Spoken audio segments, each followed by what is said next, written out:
If you're an American citizen, how familiar are you with your First Amendment right? Yeah, the freedom of speech one. Do you know it by heart? Congress shall make no law respecting an establishment of religion, or prohibiting the free exercise thereof, or abridging the freedom of speech, or of the press, or of the right of the people to peaceably assemble and to petition the government for a redress of grievances. And that last part's what we're going to be focusing on in this video. Peaceful protests and why they work. And we're going to do that by taking a look at what's happening right this moment in Serbia. Because a lot of my fellow Americans out there might not know this about Serbia right now. It's going down. And I know. Why talk about Serbia when there's already so much happening here in America? But, come here.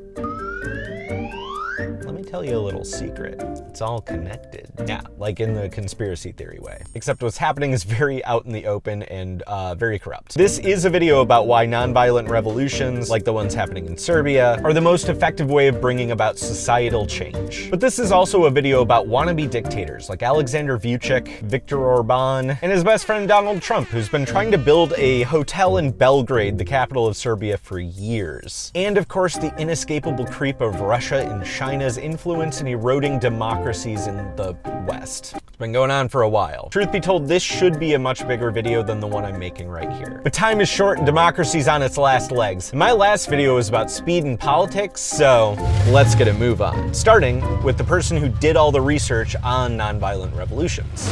In 2006, I was a PhD student here at CU Boulder studying political science. And my dissertation was on how and why people use violence to create political change in their countries.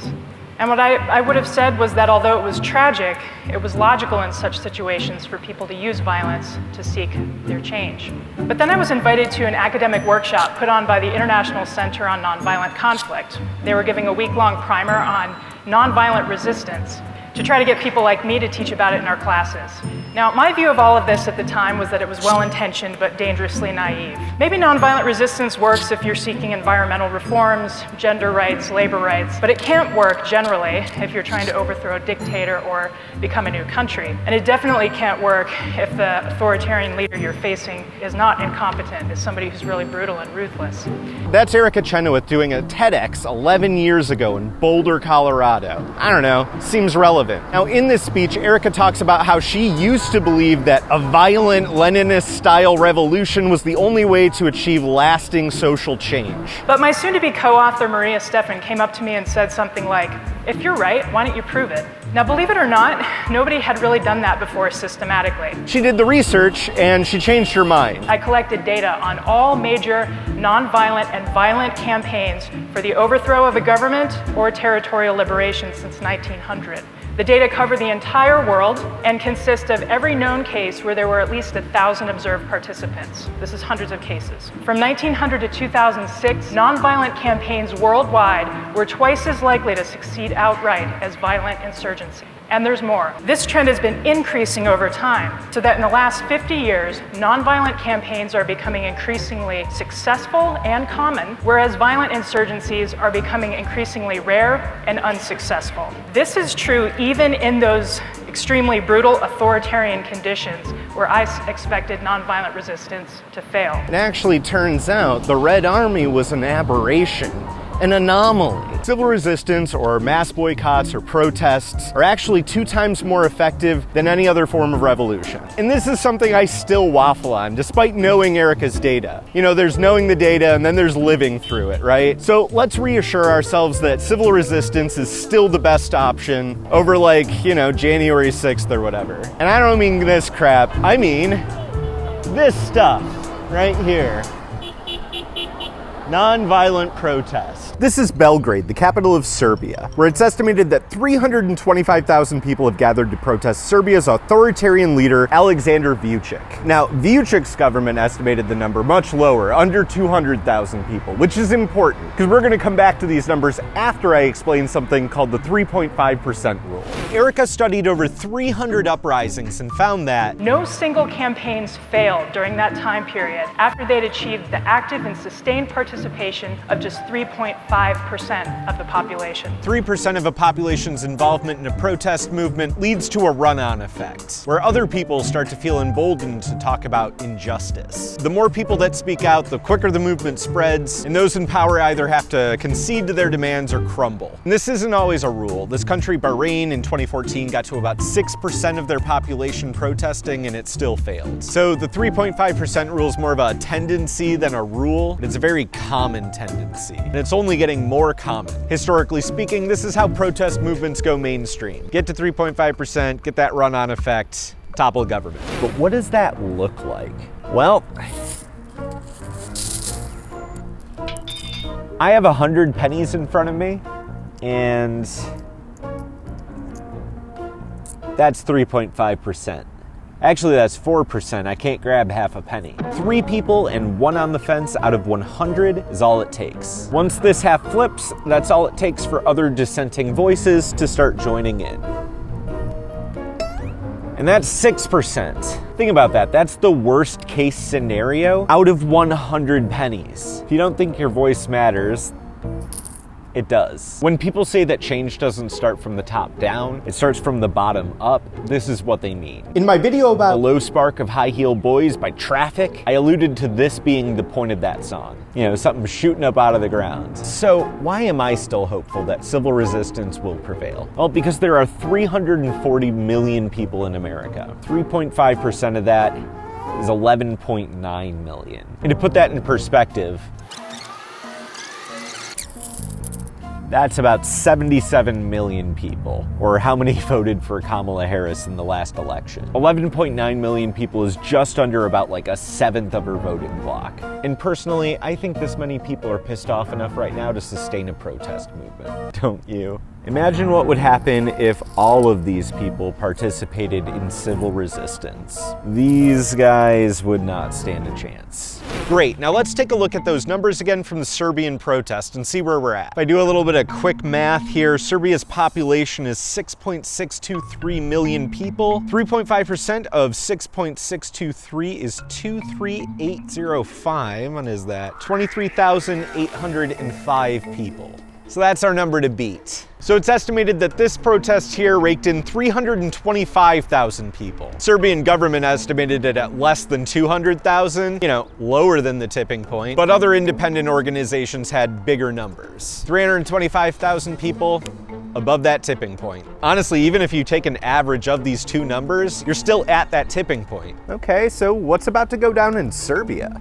To understand that, we need to understand why Serbia is protesting. I mean, isn't Aleksandar Vucic's party called the Progressive Party? Don't we like those people here in America? What's happening? Aleksandar Vučić is a fascinating villain to me. He got his start just like any would-be king, winning at history competitions and crushing nerds at chess. Same. Seriously, look at me in the face and tell me that somebody with that origin story didn't grow up to be a supervillain. For years, he was the brains behind the power, constantly shifting his allegiances based on whatever was politically expedient at the time, like a little Varys from Game of Thrones. Remember that show? Whatever happened to that show?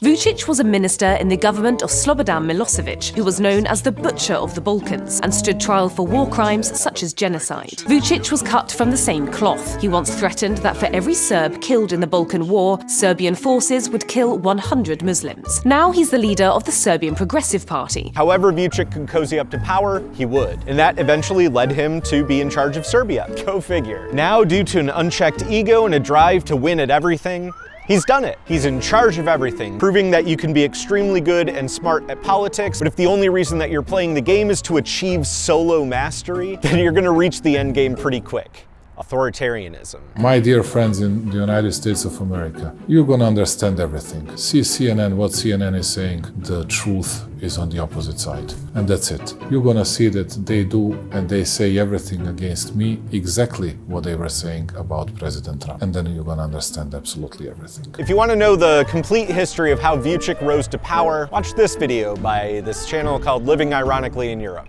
It's a very succinct explanation and it has a great thumbnail. So let's pick back up in the present. In 2022, Vucic poured a lot of time, money, and marketing power into this renovation project on this train station in the city city Novi Sad. This was all part of a high-speed rail project intended to connect Belgrade, the capital of Serbia, to Budapest, the capital of Hungary. Remember, there's a fascist in charge of Hungary named Viktor Orban. That's kind of important to all of this. Now, this high-speed rail project was being designed, funded, and executed by the Chinese government, not the Serbian government. Between 2009 and 2021, the Chinese government has poured $32 billion of infrastructure projects into the Balkans. That's like Serbia, Kosovo, Montenegro, and Herzegovina. See, a lot of the Balkan countries are not part of the EU, and therefore very susceptible to outside influence that's hostile to the EU. Russia, China, now I guess the United States. All those powers have been interested in the Balkans. The United States recently signed a telecommunications deal with Vucic in 2020 to kind of lock them into using our telecommunications systems like Starlink. Weird how Starlink keeps getting installed in all these different poor countries around the world. Could that be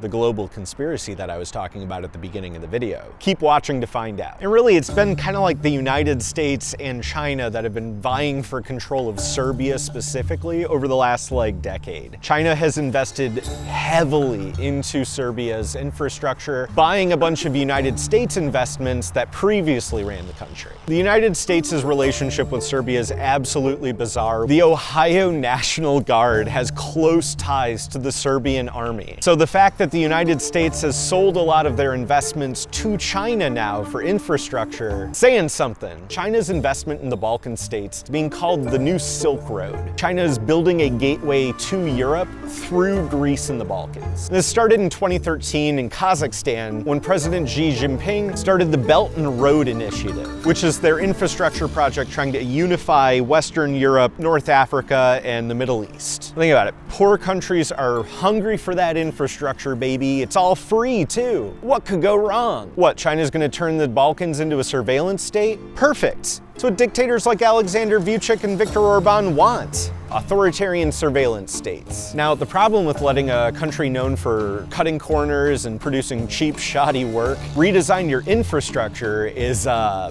don't know, self-evident. The Novi Sad train station collapsed 2 months after they reopened it. This journalist, Zoran Djajic, had been reporting on the structural problems for months leading to its opening. They just filled the walls with rubble. And any and all attempts to get plans on the, construction or blueprints or all that sort of stuff for this was systematically denied by the Serbian and Chinese government, who didn't even bother to obtain a safety permit before reopening the train station for public use. They didn't want people to know what they were doing, I guess. That's what it means to move fast and break things with the government. 14 people died and 3 others were injured when the building's canopy collapsed. Mass vigils were held for the victims while the government claimed that, the canopy that collapsed hadn't been renovated since 1964? Isn't that what the whole renovation project was about? The grand opening was just 2 months earlier. Anyway, long story short, the government lied about what happened, and then everyone got real mad that they lied. Then the government tossed salt on the wound by doing the equivalent of that "I think you should leave" hot dog guy sketch. We're all trying to find the guy who did this. It was us, we did this. And Vucic is like a media guy, right? He's like if George Orwell was super into propaganda, actually. So Vucic did what any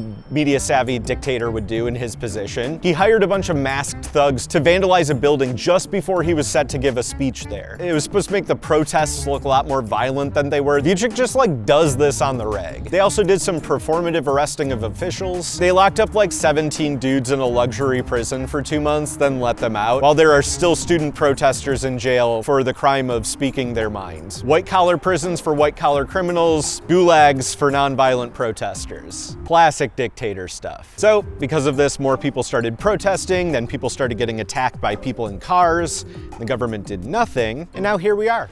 So, will this work? Okay, so I said that Erica's research says that nonviolent protest is twice as effective as violent protest. But why is that? Well, there's a few reasons. First, violence is an exclusive act. Civil resistance is an inclusive act.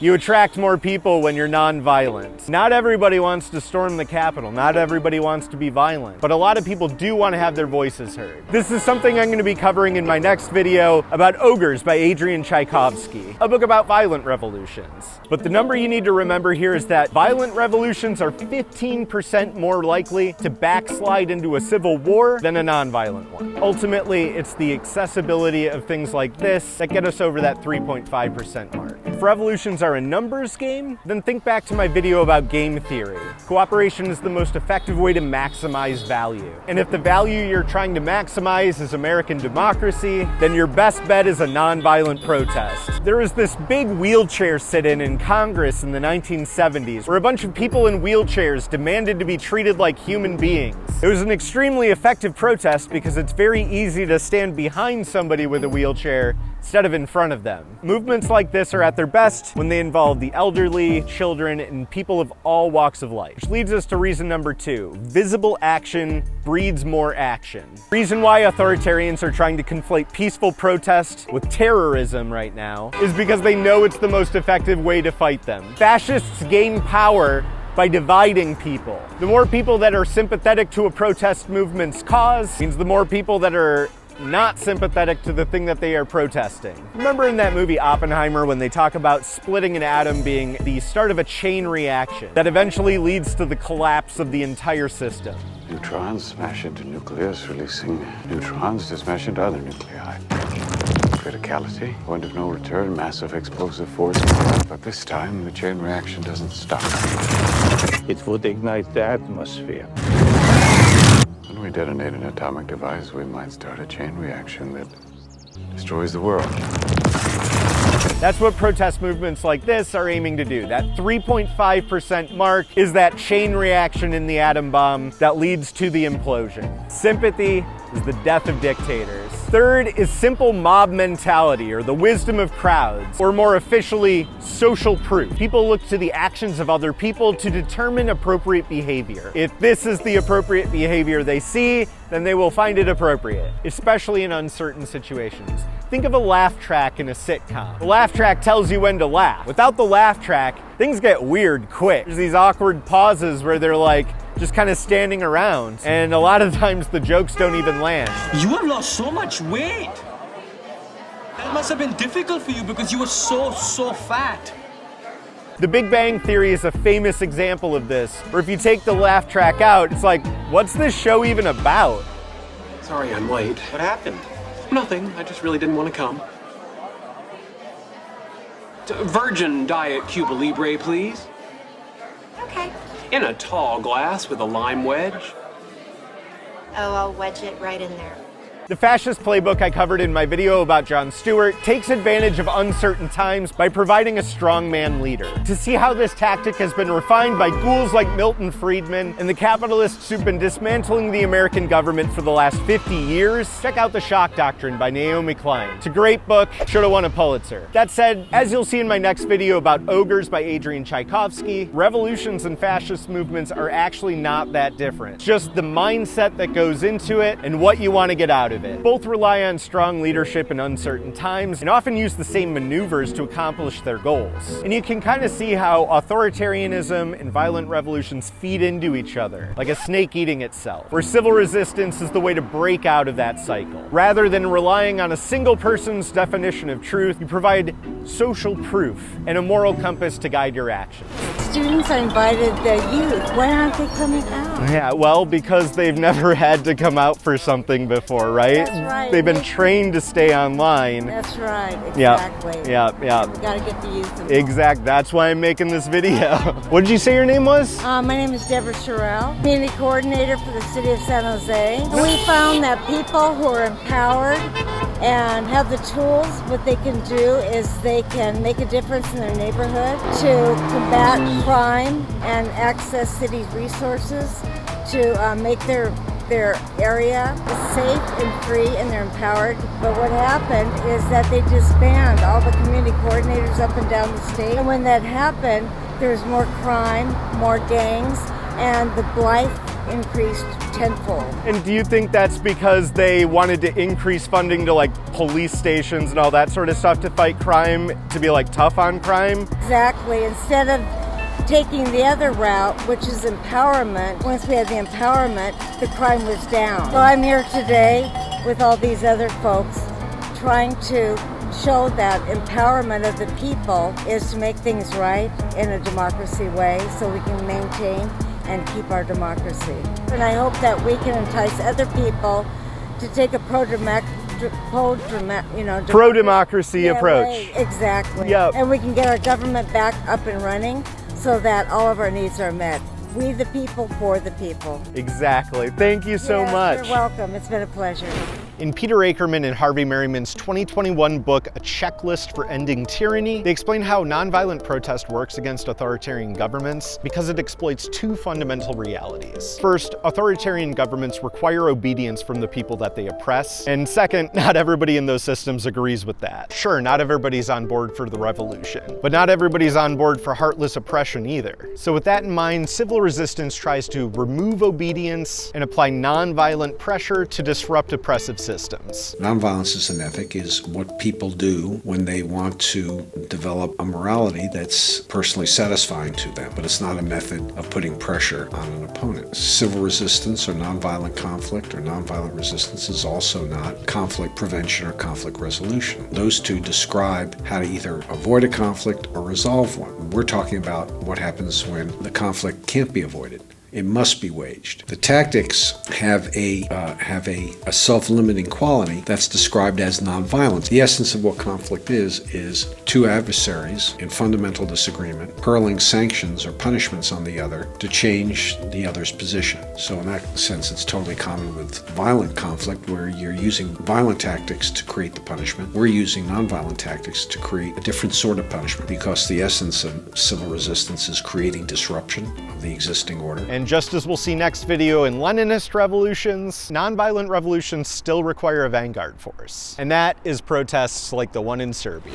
I just want to close out with one more thing about Serbia and why everyone in the United States should be paying very close attention to what's happening there right now. I've been alluding to the fact, oh god, very cool clock, very annoying to film by.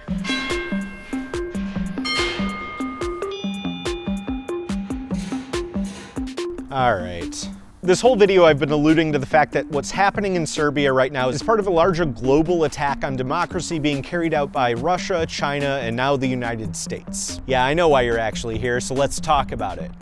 Global conspiracy. I know that has like a lot of Alex Jones themed kind of like connotations with it, but this is the real stuff. All right, here's a second reference to Naomi Klein's The Shock Doctrine in one video. Let's go. Disasters breed corruption. The countries in the Balkans are poor countries. They are not part of the European Union, therefore their money is not backed by the euro. These countries have undergone a lot of economic strife in the last few decades. And as we know from the Shock Doctrine, when a country goes through strife, it makes it susceptible to outside influence. China offers a bunch of free infrastructure to a poor country? Why not? What else could go wrong? Don't answer that. Remember how I said that Serbia was not in the European Union? Well, they've been trying to get into it. And as part of that bid, in 2013, they struck a big old deal with the Kushner family and Donald Trump's real estate company to build a giant hotel in Belgrade, a Grand Belgrade Hotel. I wonder why that is. I wonder why they would do that. In 2013, the United States was really pushing Serbia to join the European Union. This was mostly to try and get them out of the influence of Russia and China. Remember, China started its Belt and Road Initiative in Kazakhstan in 2013. So the Trump Hotel was part of a larger tourism initiative aimed at getting Serbia's acceptance into the EU ratified. By, I guess, bringing in a bunch of tourism or something, they were gonna make a bunch of money and help Europe financially. Now back then, Serbia was, you know, still a pretty fairly non-authoritarian state. And think about how insulting this is. The Trump Hotel's gonna be going in where the Serbian Ministry of Defense used to be, really solidifying the United States' takeover of Serbia. So why in 2025 is this project finally coming to fruition? It's been in the works since 2013. I wonder why in 2025 this is now finally happening. I wonder, could it be that Trump simply doesn't care about the open corruption anymore because nobody's gonna do anything about it? Maybe. So Eric Trump says this isn't a conflict of interest monetarily with the presidency because I guess they have a contract with the company building the hotel, not the Serbian government. It's different, man. They're not profiting off of foreign governments. What? The Trump family is placing so few guardrails on their private business, it creates opportunities for foreign governments to enrich the president in hopes of receiving favorable treatment. And in this case, it seems like they are violating their own self-imposed limitations on foreign business deals. And that's from Deepak Gupta, a constitutional attorney working in Washington, who worked on 2 lawsuits during Trump's first administration, which involved Trump's breaking the emolument clause, something he never gets punished for. Trump, a very good friend of Xi Jinping, has decided to build his hotel in Belgrade now that China is building high-speed rail and infrastructure projects in Serbia. It's almost like they're working together on this financial project to enrich themselves and take over Europe. And this is like a really wild about-face, right? In 2013, we were actively trying to get Serbia to join the European Union. Now here in 2025, we've got a bunch of people on a Signal chat talking about how much they hate the European Union and calling them pathetic. That's the influence of China and Russia. So while I was making this video, the student-led protests in Serbia that started with the train station have expanded to now include the Trump Hotel in Belgrade. Hundreds of thousands of people are now taking a stand against 2 global superpowers, exerting unwanted pressure on their downtrodden country. Ne vidim drugi način. Znači mora da postoji jasan pritisak na vlast. Očekujemo da konačno ovo društvo postane slobodno jer smo zarobljeni godinama, decenijama u laži, kriminalu, korupciji, nepravdi, u sistemu koji je potpuno srušen, gde građani su potpuno obespravljeni. Očekujem da se to konačno promeni posle današnjeg dana. Ja očekujem da će posle ovoga ljudima biti veća svest o stanju u državi, šta se događa zapravo, i nadam se da će moćemo da dopremo do ljudi i da sve bude kako treba i da se vratimo svi u normalu. And that's got the fascists a little scared. See, if they're successful, it can provide an example and a roadmap for their neighboring countries to toss out their own oppressive authoritarian parties. And heck, maybe we can learn a thing or two about the effectiveness of non-violently protesting dictators as well. And that is why you should care about Serbia.